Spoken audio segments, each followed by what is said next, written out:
আমেরিকার প্রাক্তন president Donald ট্রাম্পের উপর আক্রমণ করা হয়েছে। তিনি ইলেকশন ক্যাম্পেইনে ছিলেন। প্রকৃত অবস্থায় তার উপর গুলিবর্ষণ করেছে।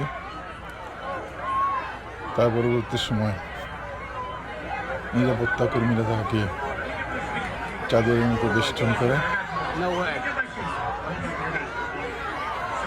কঠোর নিরাপত্তার মধ্যে অনেক স্টেজ থেকে নামানো হচ্ছে। প্রহরীরা সতর্ক দৃষ্টিতে আততায়ীর খোঁজের এদিক সেদিক